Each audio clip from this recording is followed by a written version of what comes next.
दरअसल बांग्लादेश ने हाल ही में 1,30,000 मीट्रिक टन डीजल भारत से खरीदने का निर्णय लिया है। उनकी PSU company Bangladesh petroleum corporation ने भारत की नुमालीगढ़ रिफाइनरी लिमिटेड यानी NRL से ये डीजल आयात करने का समझौता किया। हालांकि ये फैसला अचानक नहीं आया, इसके पीछे कई वजह हैं, जैसे बांग्लादेश की अर्थव्यवस्था सड़क पर आ गई है, उनका विदेशी मुद्रा भंडार यानी फॉरेक्स रिजर्व लगभग खाली हो चुका है। एक तमाशा समझ गया है भारत में मीडिया, अगर आप देखिए तो उनका कहना यह है कि जी ये इललेजिटिमेट गवर्नमेंट है डॉक्टर मोहम्मद यूनुस की। अच्छा, इललेजिटिमेट गवर्नमेंट किस तरह ये रिक्वेस्ट कर सकती है और किस तरह ये आइन में तब्दीलियां कर सकती है। तो डॉक्टर यूनुस के लिए मजीद मुश्किलात होंगी जब भी जैसे डोनाल्ड ट्रंप आएंगे, क्योंकि अगर डॉक्टर यूनुस अपनी आवाम की बात नहीं मानता तो आवाम उनको ठोकेगी। अगर अमेरिका की बात नहीं मानता तो उधर उनकी और उनकी बेटी की NGOs है, कहीं वो बंद ना हो जाए।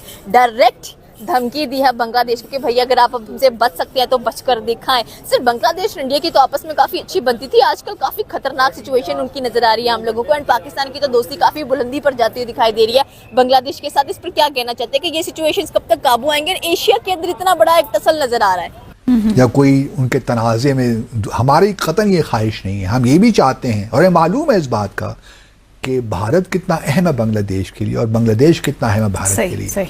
कतई नज़र इसके कि इन दोनों ममालिक के ताल्लुकात कैसे होते हैं, हमारी ख्वाहिश अलबत्ता यही है कि पाकिस्तान और बांग्लादेश के ताल्लुकात बेहतर से बेहतर हों। आप कहाँ समझते हैं कि डॉक्टर यूनुस का क्या हाल है इस वक्त?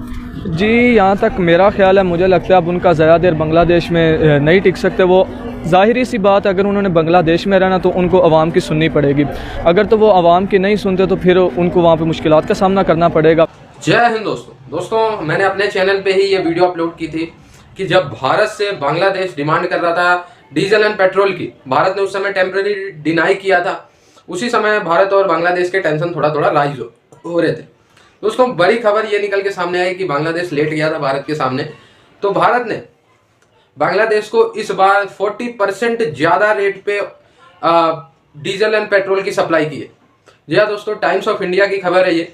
और भारत की एक प्राइवेट कंपनी ने ये डील तय किया बांग्लादेश के साथ, लेकिन 40% महंगे दामों पे। आज से 6 महीने पहले अगर भारत बांग्लादेश को 100 रुपये लीटर दे रहा था तेल ऑयल, तो अब भारत ने 140 रुपये देना शुरू कर दिया। अब इनको पता चलेगा आटे चावल का दाम क्या है। इसके बाद भी इंटरनेशनल मार्केट से भारत ने इनको 16 से 17% सस्ते पे ही दिया है। अगर ये तेल ये चाइना से लेते और किसी सऊदी अरब वगैरह टाइप देश से लेते तो इनको ये तेल 14% और महंगा पड़ता, इसलिए क्योंकि शिपिंग कॉस्ट बढ़ जाता। फिर भी भारत ने इनके ऊपर एक और एहसान कर दिया। अब भी होश नहीं आया तो ये इनकी हालत जिस तरीके से होगी इन भिखारियों की, बांग्लादेशियों की, तो बद से बदतर हो जाएगी। क्या आप लोगों को लगता है ये जो भारत ने ऑयल सप्लाई किया बांग्लादेश को सही किया? मेरे हिसाब से स्टिल भारत ने गलत किया। गवर्नमेंट को रोकना चाहिए था और घुट्टों पे आने देते, फिर करना चाहिए था सप्लाई। भारत क्यों बना आखिरी सहारा बांग्लादेश का? दरअसल बांग्लादेश की हालिया जरूरतों ने उन्हें भारत के सामने झुकने पर मजबूर कर दिया। पिछले महीने बांग्लादेश ने भारत से चावल की मांग की थी। भारत ने लगभग 2 लाख टन चावल निर्यात कर उनकी मदद की। पाकिस्तान और बांग्लादेश के दिन अल्हम्दुलिल्लाह कुछ शायद हमारी बात भी किसी ने सुन ली है। वो क्रेसेंट सिक्योरिटी इनिशिएटिव की जो हमने एक दिया था कि पाकिस्तान और बांग्लादेश को लीड लेनी चाहिए कि एक मुस्लिम दुनिया के लिए एक नेटो हम बना दें। नेटो का होना बड़ा ज़रूरी है। तो उसमें अब ये है कि जी जो हमारे जॉइंट चीफ्स ऑफ स्टाफ हैं, कमेटी के चेयरमैन जो हैं, जनरल क्या नाम है उनका, जनरल शमशाद साहिर मिर्ज़ा साहब, वो सुना है कि बांग्लादेश के दौरे पे जा रहे हैं करीब। तो ये एक बहुत बड़ी डेवलपमेंट है मेरे हिसाब से, क्योंकि पिछले 53 सालों से जब से ईस्ट पाकिस्तान हमसे अलग हुआ, ये पहला दौरा होगा। गो के मुशर्रफ साहब गए थे, बट वो बहैसियत सदर गए थे, आर्मी चीफ के नहीं, वो गए थे। लेकिन ये दौरा इसलिए इम्पॉर्टेंट है कि इसी साल हो रहा है, 5 अगस्त के बाद पहला। तो मुझे उम्मीद है कि जो हमने कोई आइडिया पेश किया है, इसमें थोड़ी बहुत बातचीत का आगाज होगा। मैं ये नहीं कहता हूँ कि वो कोई फौरन से लाया अमल बन जाएगा, कोई ऐसा बन जाएगा या हमारे पास, लेकिन एटलीस्ट कोई बातचीत उस पर शुरू हो जाएगी। ये कोई अच्छा एक अगर ऐसा हो जाए तो नथिंग लाइक दैट। लेकिन वो भारत का मीडिया, या अल्लाह, वो ऐसा वो सीख पा है कि आप हद की, भाई ये कैसा हो गया कि जनरल मिर्ज़ा जा रहे हैं बांग्लादेश। ये तो बिल्कुल हमारे जो इंटरेस्ट हैं तबाह बर्बाद हो गए बांग्लादेश में। पाकिस्तान ने अपना इंटरेस्ट बना लिया है और अब भारत को चाहिए कि कुछ नई पॉलिसी लेकर आए बांग्लादेश के लिए, वरना ये तो हमारे हाथ से निकल जाएगा। एक तरफ चीन है, एक तरफ पाकिस्तान है, तो हम तो बिल्कुल ख़त्म हो गए इस इलाके में। और फिर ये भी बार बार वही बात करते हैं कि पाकिस्तान का ISI जो है वो बड़ा एक्टिव हो गया है, और नॉर्थ ईस्टर्न स्टेट जो हैं 7 सिस्टर स्टेट्स, वहाँ पे पाकिस्तान की मुदाखलत शुरू हो गई है, और ख़ास तौर पर मणिपुर को, और वहाँ पे वो क्रिश्चियन स्टेट बनाना चाहते हैं। सो जो हम पहले भी डिस्कस करते रहे। अच्छा, उस डॉक्टर यूनुस के लिए मजीद मुश्किलात होंगी जब भी जैसे डोनाल्ड ट्रंप आएंगे, क्योंकि अगर डॉक्टर यूनुस अपनी आवाम की बात नहीं मानता तो आवाम उनको ठोकेगी। अगर अमेरिका की बात नहीं मानता तो उधर उनकी और उनकी बेटी की NGOs है, कहीं वो बंद ना हो जाए। आप कहाँ समझते हैं कि डॉक्टर यूनुस का क्या हाल है इस वक्त?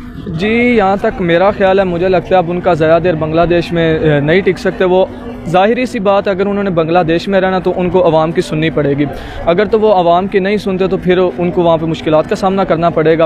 और दूसरी साइड पे वो शेख हसीना वाजिद के भी लोग उसके साथ के निकल आए हैं, तो उसको अब बांग्लादेश में मुश्किलात हैं। अगर तो वो ज़ाहिरी सी बात है कि अमेरिका की बात नहीं मानता तो उनका जो रोटी पानी चल रहा है, NGOs जो हैं अमेरिका में चल रही हैं, तो वो फिर ट्रंप साहब उनकी बंद करेंगे। तो ज़ाहिरी सी बात, अब वो मुश्किलात में फंस चुके हैं। इनकलाब के चक्कर में पीछे ही रहते तो जैसा चल रहा था चलने देते बांग्लादेश को, लेकिन अब उनके लिए मुश्किलात हैं। ऐसे पाकिस्तानी हमें भी नहीं सोचने की ज़रूरत है ये इनकलाब। आपको पता है हमारे मुल्क के अंदर भी बहुत इनकलाब के नारे लगाते हैं। हालांकि मैं इनकलाब के ख़िलाफ़ नहीं हूँ, बट इनकलाब कई तरह के होते हैं। जैसा बांग्लादेश ने इनकलाब किया है तो वैसा इनकलाब अगर पाकिस्तान में जिस तरह बार बार आवाज़ें उठती हैं, हमें सबक नहीं सीख लेना चाहिए बांग्लादेश से बेआईन पाकिस्तानी? जी, जहाँ तक मेरा ख्याल है, जब नया वहाँ पे शुरू हुआ था कि जी बांग्लादेश के स्टूडेंट्स निकले हैं, वहाँ की अवाम एक हुई है, अब उनको उसकी मुश्किलात सामना करना पड़ी, उनको उसका नज़र आ रहा है कि हमने गलत किया।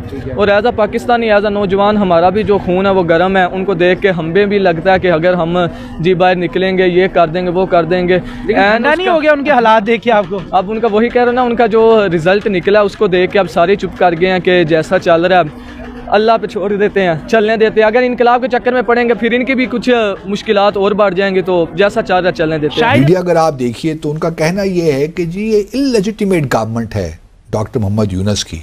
अच्छा, इललेजिटिमेट गवर्नमेंट किस तरह ये रिक्वेस्ट कर सकती है और किस तरह ये आइन में तब्दीलियां कर सकती है? और इतना 3 महीने का पीरियड होता है इंटरिम सेटअप का, हमारे यहाँ भी 3 महीने का होता है, 2 से 3 महीने का, हमारे यहाँ भी 1 साल का हो गया था। बिल्कुल। तो वो कहते हैं कि ये एक इंटरिम सेटअप है, ये क्यों कर जी आइन में तब्दीलियां कर रहे हैं, इलेक्टोरल रिफॉर्म्स क्यों कर रहे हैं, इनको किसने इख्तियार दिया है? मान लेते हैं इंटरिम गवर्नमेंट है, कोई हक नहीं है, तो फिर आपने अपना फॉरेन सेक्रेटरी क्यों भिजवाया? That's true. हाँ, तो आपने फॉरेन सेक्रेटरी क्यों भिजवाया? अगर इलेजिटिमेट गवर्नमेंट थी ये, तो आपने इनके साथ इंगेजमेंट क्यों की? दूर रहते ना भिजवाते। एक तरफ तो आप ये इजहार कर रहे हैं कि बांग्लादेश के साथ हमारे ताल्लुकात अच्छे हों, एक दूसरे के साथ मुलाकात नहीं, बल्कि डॉक्टर मोहम्मद यूनुस को एक इजलास इंटरनेशनल कॉन्फ्रेंस, उसमें भी भारत ने बुलाया था उनको, तो जो वर्चुअल उन्होंने पार्टिसिपेट किया था डॉक्टर यूनुस ने। तो एक तरफ तो ये बयान है, फिर दूसरा देखिए लेजिटिमेसी क्या होती है। लेजिटिमेसी यही है ना कि लोग उस हुकूमत को तस्लीम करें, उस हुकूमत का पूरा मुकम्मल इख्तियार हो अपने मुल्क की टेरिटरी में। तो पूरी दुनिया ने इसका मुजाहरा देखा है। मुजाहरा देखा है। कंफ्यूजन किस चीज ठीक है, इंतखाबात नहीं हुए ना, वो भी हो जाएंगे, वो भी डिक्लेयर तो कर दिया है, वो भी डिक्लेयर के 2026 के शुरू में कहीं पहले हिस्से में हो जाएंगे। तो लेजिटिमेसी और कहाँ से आती है? लेजिटिमेसी लोगों से ही आती है ना। अगर लोगों ने तस्लीम कर लिया है, बांग्लादेश के लोग खुश हैं, तो आपको क्या मसला है भाई कि लेजिटिमेट है कि नहीं है? जो उन्होंने फॉर्मल रिक्वेस्ट की है आप उसका जवाब दीजिए, बस और बातें मत कीजिए, लेकिन ये होने वाला है नहीं है। दोस्तों, भारत जो है इसके बाद भी काफी एहसान बांग्लादेश पे कर रहा है और पाकिस्तानी ऊपर से मजे ले रहे हैं। यार पाकिस्तानियों का मुझे ये समझ नहीं आता कि ये उछलने क्यों लगते हैं। जैसे अब बांग्लादेश में भारत की ग्रिप कमजोर नहीं हुई है, ये बांग्लादेश अपने पैर पे खुद कुल्हाड़ी मार रहा है। भारत की क्या ग्रिप थी भाई बांग्लादेश पे? भारत उल्टा एहसान कर रहा था बांग्लादेश पे, भारत के पैसे खराब हो रहे थे बांग्लादेश में, और पाकिस्तान आतंकवादी गतिविधियां करने को और थोड़ा सा मौका मिल गया है, इसलिए खुश हो रहा है कि अब तो हम बांग्लादेश में एक्सेस लेके भारत के पूर्वोत्तर राज्यों को टारगेट करेंगे। यार तुम आतंकवाद को फैलाना अपनी खुशी मान लो, ये बासित अली पक्का आतंकवादी, ये खुद फंडिंग करता होगा अपने सैलरी से, मैं तो ये कह रहा हूँ। ये जो आप अभी देख रहे थे ना, ये 1 नंबर का छटा हुआ आतंकवादी है, भारत में ये सर्विस दे चुका है, पाकिस्तान की तरफ से एम्बेसडर रह चुका है ये। इसको तो मतलब जितनी गाली तो कम है। आप मान के चलें ये भारत उस समय की गवर्नमेंट भी भाई क्या ही थी, क्या ही बोले उनको। कुछ लोग आ जाएंगे उनकी एक्सपर्टीज गिनाने की, उस टाइम की गवर्नमेंट तो भाई बहुत अच्छी थी, ये कर दिया वो कर दिया, घंटा कुछ किया। बासित अली यहाँ भारत में एम्बेसडर बना, बैठ के भारत के खिलाफ साजिश रखता था, आतंकवादियों को बचाता था। इसके बाद फिर ये बासित अली को फिर भी यहाँ पे रखे हुए थे। खैर इसकी बातें हम छोड़ते हैं, लेकिन बांग्लादेश को भारत औकात याद तो दिला रहा है, लेकिन इसी के साथ साथ भारत को ढील इतनी जल्दी नहीं छोड़नी चाहिए। जो डीजल पेट्रोल की सप्लाई महंगे दामों पे शुरू की, लेकिन शुरू नहीं करनी चाहिए थी। अगर इन भिखारियों की इतनी जल्दी भारत ने मौका दे दिया सांस लेने का, तो ये भिखारी फिर अपनी फितरत बदलेंगे नहीं, झुकेंगे नहीं। ठीक है, कीड़ों को जब तक तड़पा के ना मारो ना, थोड़ा सा इनको ढील देके छोड़ दोगे, ये फिर पनपने लगेंगे। तो भारत को सोचना चाहिए इसमें।